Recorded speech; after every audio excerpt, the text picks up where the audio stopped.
Hello everyone, स्वागत है आप सभी का मेरे यूट्यूब चैनल पे। स्वागत है आप सभी का सामान्य हिंदी की इस कक्षा में।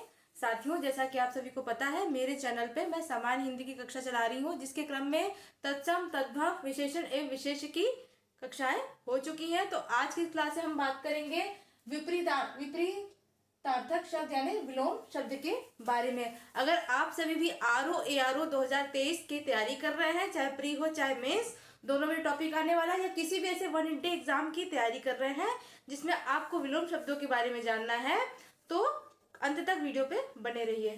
साथ ही जैसा कि आप सभी को पता होगा, जो मेरी जो क्लासेस है स्पेशली आरओ एआरओ के लिए मैं चला रही हूँ। आप किसी भी वन डे एग्जाम के लिए भी इसको देख सकते हैं।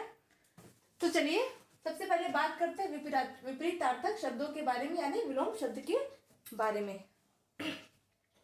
तो विलोम का अर्थ होता क्या है? विलोम यानी विपरीत। विलोम यानी विपरीत का सामान्य सा अर्थ है, सभी को, हर किसी को पता है, उल्टा या विपरीत। ऐसे शब्द जो किसी शब्द की विपरीत शब्दों की व्याख्या करें, उन्हें हम विलोम शब्द कहते हैं। ठीक है, तो चलिए शुरू करते हैं।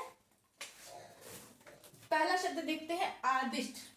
मैं आप इस कक्षा में आपको वही शब्द करा रही हूँ कि जो परीक्षा की दृष्टि से इम्पोर्टेंट है। पूरी किताब छपवाने का मेरा कोई इरादा नहीं है, क्योंकि मैं जानती हूँ कि किताब, देखिए, अगर कोई भी तैयारी कर रहा है तो किताब सभी के पास होती है।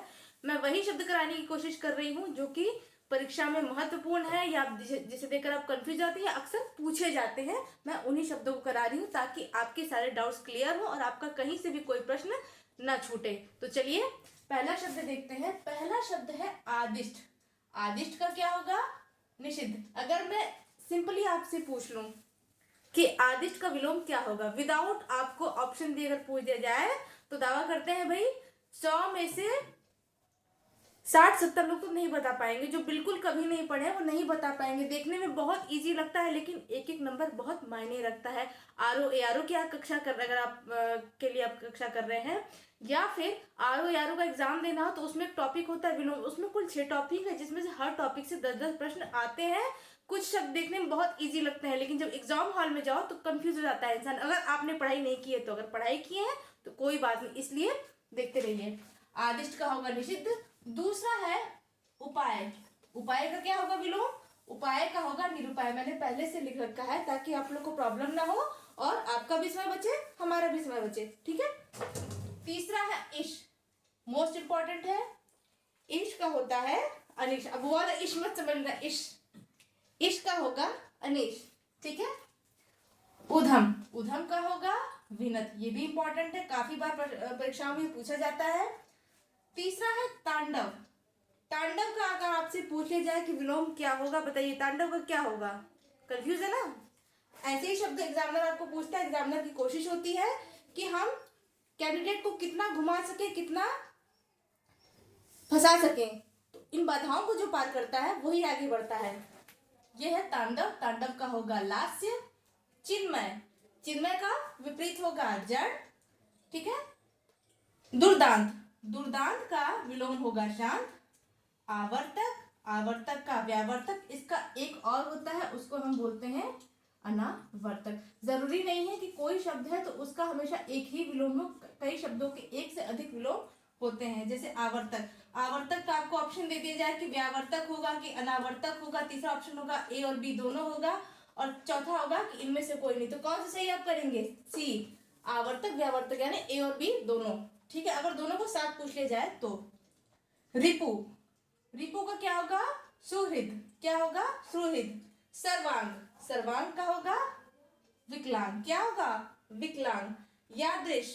यादृश का होगा अन्यादृश। अवेक्षा। अवेक्षा का होगा अन्वेक्षा। अब अगले शब्द पे आते हैं, जो कि है सवर्ण। ठीक है। सवर्ण। सवर्ण का विलोम क्या होगा? सवर्ण का विलोम होगा अवर्ण। भंजक यानी भंज। अर्थ समझिए इसका। भंज का क्या होगा? भंजक, तोड़ने वाला। योजक। योजक यानी जोड़ने वाला। टोटा। टोटा का क्या होगा? नफा। ये भी इंपॉर्टेंट है। जर्जर। कहते हैं ना मकान जर्जर अवस्था में है। जर्जर जो बिल्कुल टूट चुका हो, ठीक है, या एकदम टूटने की कगार पे हो, तो उसका होगा दृढ़। जर्जर यानी टूटा हुआ, दृढ़ यानी मजबूत। तो जर्जर का विलोम क्या होगा? जर्जर का विलोम होगा दृढ़। ईहा। ईहा का होगा अनीहा। पुष्ट। अब देखिए यहाँ भी एक से दो हैं। ठीक है। पुष्ट का विलोम आपसे पूछे जाए तो क्या होगा? पुष्ट का होगा कृश और शीर्ण। ठीक है, विलोम शब्दों को याद करने के साथ साथ आपको मात्राओं पे भी बेहद ध्यान देना। जरूरी नहीं है कि आपसे अगर आप एग्जाम हॉल में जाए तो 4 डिफरेंट तरह के ऑप्शन दे, नहीं, कभी कभी ऐसा होता है कि आपको पता है, जैसे उदाहरण स्वरूप आप देख लीजिए, मैंने अभी आपको बताया है भंजक, भंजक का होगा योजक। अगर आप एग्जाम में जाते हैं तो आपसे मात्राओं को भी गलत करके योजक, योजक की तरह लिख के दे दिया, मान लो कि योजक है, वर्तनी गलत करके भी आपको कंफ्यूज करने की कोशिश की जाती है। योजक, ठीक, योजक कर दिया, योजक, या इनमें से कोई नहीं।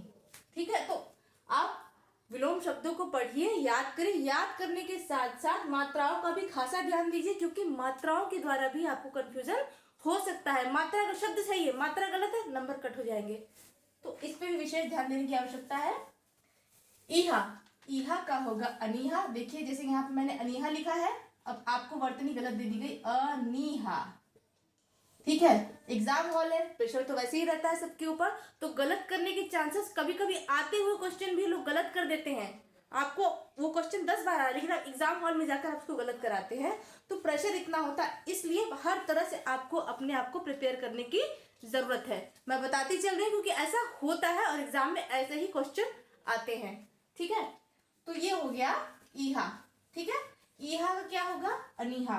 पुष्ट का कृश और शीर्ण दोनों होगा। वैभव, वैभव का होगा पराभव। आकलन विकलन, बहुत पूछा जाता है ये क्वेश्चन।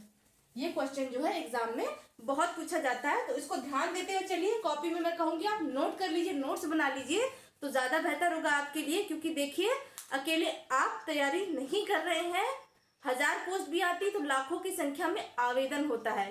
ठीक है, उत्तर प्रदेश लोक सेवा आयोग यूपीपीसीएस की जो तैयारी करने वाले होते हैं वो भी इस परीक्षा को देते हैं। तो ये मत सोचिए कि सिर्फ आप तैयारी कर रहे हैं, यूपीपीसीएस इवन यूपीएससी देने वाले भी करते हैं अप्लाई, तो उनके लिए बहुत इजी हो जाता है। इसलिए आपको लाखों की भीड़ से आगे निकलना है, तो अपने आप को पूरी तरह से मजबूत करना है, अपने हर पक्ष को मजबूत रखिए, तभी सिलेक्शन होता है। ठीक है, आकलन का विकलन, अरुचि सुरुचि सभी को पता होगा, नॉर्मल है। ईशत, ईशत का क्या होगा? अलम, क्या होगा? अलम। प्रसारण, प्रसारण का होगा संकुचन। प्रसारण का अर्थ क्या होता है? फैलना। ठीक है, यानी किसी चीज का प्रसारण हो गया, इस बात का प्रसारण हो गया। अब संकुचन, कूड़े का प्रसारण हो गया, उसको संकुचन यानी बटोरना। ठीक है, तो शब्दों पर भी ध्यान दीजिए कि उस शब्द में कह क्या रहा है, इसका अर्थ क्या होता है। अगर आपको अर्थ भी पता है तो उस आधार पे भी आप विलोम शब्दों का चयन कर सकते हैं, आपका विलोम गलत नहीं होगा। शब्दों का अर्थ भी समझते हुए चलिए, सिर्फ याद करने की रट्टा मार वाली प्रवृत्ति को मत अपनाइए। प्रसारण का संकुचन। औपन्यासिक, अब इसका क्या होगा? अनौपन्यासिक। अब यहीं पे आपको कंफ्यूज, देखिए यहाँ भी किया जा सकता है, आपको पूरे चांसेस है। औपन्यासिक आपको सामने दे दिया उपन्यासिक। ठीक है, अनौपन्यासिक या प क्या की मात्रा लगा दिया, अनौपन्यासिक। वर्तनी गलत करके भी आपको कंफ्यूज करने की कोशिश की जाती है, तो आपको वर्तनी पे भी ध्यान देना चाहिए, मात्राओं पे भी ध्यान देना चाहिए। दाता, दाता का होगा सुम। घरेलू का होगा बनैला। अभी मैं आपसे पूछ लूं घरेलू, घरेलू का विलोम क्या होगा, और ऑप्शन दे दिया घरेलू, बाहरी, बनैला। अधिकतर लोग जब पहले दिमाग में यही आएगा कि हाँ घरेलू है तो घरेलू का बाहरी को बनैला बहुत अलग सा लग रहा है, लेकिन घरेलू का जो विलोम होगा वो होगा बनैला। ठीक है, आत्मा, आत्मा का क्या होगा? अब आत्मा का हम आपको देते परमात्मा कर देंगे, ऐसा नहीं होगा। आत्मा का अनात्मा। कुछ शब्द सुनने में बहुत इजी लगते हैं कि चलो इजी है ये, तो इसका यही होगा, और वही गड़बड़ होती है। क्योंकि देखिए, जो कॉमन होता है उसको सब कर लेते हैं, लेकिन जो डिफिकल्ट होता है ना, उसमें मेन कंपटीशन उसी में होता है। आपको 60 क्वेश्चन दे दिए गए, 60 में से 50 बहुत इजी बना दिए, सब लोग कह रहे हैं पेपर बहुत इजी आया है, पेपर बहुत इजी आया है, लेकिन सिर्फ 10 क्वेश्चन टफ थे। तो मेन लड़ाई जो है वो 10 क्वेश्चन की ही होती है। इधर देखिए, आत्मा का अनात्मा। उत्तेजित, उत्तेजित का क्या होगा? शमित। अनवीति, अनवीति का क्या होगा? अनन्वीति। दिखाई दे रहा होगा, नोट करना चाहे तो प्लीज नोट करते हुए चले, आप ही का भला है, बाकी कहना मेरा काम है। अशन, अशन का अनशन, अनशन शब्द अनशन पे बैठे थे, अनशन का क्या होगा? अशन। ठीक है, सामीप्य, सामीप्य का क्या होगा? पार्थक्य। यौम का क्या होगा? यामी। टेक्निक याद कर लीजिए, यामी गौतम फेमस बॉलीवुड एक्ट्रेस है, उनका नाम याद कर लीजिए, यामी यौम, यामी यौम याद हो जाएगा आपको। ठीक है, अब देखिए इस पर कुछ फालतू कमेंटबाजी मत करिएगा, थोड़ी सी टिक रहती है, थोड़ा सा हंसाया जाता है कि क्लास को इंटरेस्टिंग बनाया जाए, इंटरेस्ट बना रहे, इसलिए ऐसी बातें की जाती है, अदर वे में इसको मत लीजिएगा। यामी का यौम या यौम का यामी, बात वही है। अर्श, अर्श का फर्श, अर्श का अर्थ आप लोग जानते हैं क्या होता है, अर्श का होगा फर्श। आंख, अब देखो कितना सिंपल क्वेश्चन है, मैं आपसे पूछ दूं कि आंख का विलोम क्या होगा, बताओगे नाक, यही गलत है, आंख का होगा निख, क्या होगा? निख। गृहित, गृहित का क्या होगा? व्यक्त। अब देखो का पुरुष, का पुरुष का विलोम क्या होगा? पुरुषार्थी। अगर आपसे पूछ दूं का पुरुष, सा पुरुष कर दूं, पुरुषार्थ कर दूं, पुरुषार्थी कर दूं, कंफ्यूज करने के बहुत से तरीके हैं, तो ये थोड़ा सा इंपॉर्टेंट है, ध्यान देते हुए चलिए। का पुरुष का होगा पुरुषार्थी। टोटा, टोटा का क्या होगा? फायदा। ठीक है। द्युति, द्युति, द्युति का अर्थ क्या होता है बताइए आप लोग? द्युति का अर्थ होता है उजाला, तो उजाला का विलोम क्या होगा? अंधकार। ठीक है। उद्धत, उद्धत का होगा विनीत, ये भी बहुत इंपॉर्टेंट है, बहुत आता है। समाज, समाज का विलोम क्या होगा? समाज का विलोम होगा व्यक्ति। समझ में आ रहा है आप सभी को? नोट करते हुए प्लीज चलिए। निषिद्ध, निषिद्ध का होगा आदिष्ट। धवल, धवल का अर्थ क्या होता है? धवल का अर्थ होता है सफेद। क्या होता है धवल का अर्थ? धवल का अर्थ होता है सफेद। ठीक है, तो धवल का क्या होगा? मलिन। अलहदा, अलहदा का होगा जुड़ा। आगम, आगम का होगा लोभ, ये भी बहुत इंपॉर्टेंट है, प्लीज नोट कर लीजिए। ईद, अब मैंने आपसे पूछ लिया ईद का विलोम क्या होगा? ईद का विलोम होगा मुहर्रम। क्या होगा? मुहर्रम। ग्राम्य, ग्राम्य का विलोम क्या होगा? शिष्ट। नोट करते हुए चलिए, बहुत इंपॉर्टेंट है। और हाँ, अगर आपको ये वीडियो पसंद आता है तो प्लीज ज्यादा से ज्यादा लोगों में शेयर करिए, वीडियो को लाइक करिए, और फर्स्ट टाइम चैनल पर विजिट कर रहे हैं तो चैनल को सब्सक्राइब करिए और बेल आइकन को प्रेस करना ना भूलिएगा, ताकि समय समय पर वीडियोस की नोटिफिकेशन आपको मिलते रहे। ठीक है, कॉमन सी बात है। इस पे भी कुछ लोग बोलते हैं कि क्यों बार बार बोलती हैं, मेरा काम है बोलना, मैं बोलूंगी, अपना काम करने में कोई शर्म नहीं है। ठीक है, और इसका एक फायदा ये भी कि अगर आप शेयर करते हैं, आपको पसंद आता है, तो आपका कोई साथी जो तैयारी कर रहा है, जो कहीं दूर दराज के इलाके में है, जो क्लास लेने में असमर्थ है, तो इस तरह करके आप उनकी हेल्प करते हैं। बाकी आपकी मर्जी, बोलना मेरा काम है। ठीक है। ग्राम्य, ग्राम्य का हो गया शिष्ट। ईशत का हो गया अलम। रथी, रथी का क्या होगा? हमने आपको दे दिया विलोम, रथी का सारथी नहीं, रथी का होगा विरथी। रथी जो रथ पे बैठा हुआ है, तो सारथी तो रथ पे ही रहता है ना, तो रथी का होगा विरथी जो रथ पे नहीं है। ठीक है। शूद्र, शूद्र का क्या होगा? महत। क्या होगा ये? महत। ठीक है। ताना, ताना का क्या होगा? भरनी। अब ताना क्या होता है ये तो आप भी जानते होंगे, नहीं एग्जाम क्लियर करोगे तो ताने सुनने को मिलेंगे, तानों से बचना है तो पढ़ाई पे ध्यान दो। भूलोक, भूलोक का क्या होगा? दैलोक। षंड, षंड का क्या होगा? मर्द। ठीक है, षंड का होगा, हिंदी लगाना भूल गई हूं मैं, मर्द। मग्न, मग्न का होगा अमग्न या अलीन। इसके भी देखिए दो विलोम शब्द बनते हैं, तो दोनों को याद करिए, दोनों में से कोई भी पूछ लिया जाएगा तो आप राइट ऑप्शन पे क्लिक करेंगे।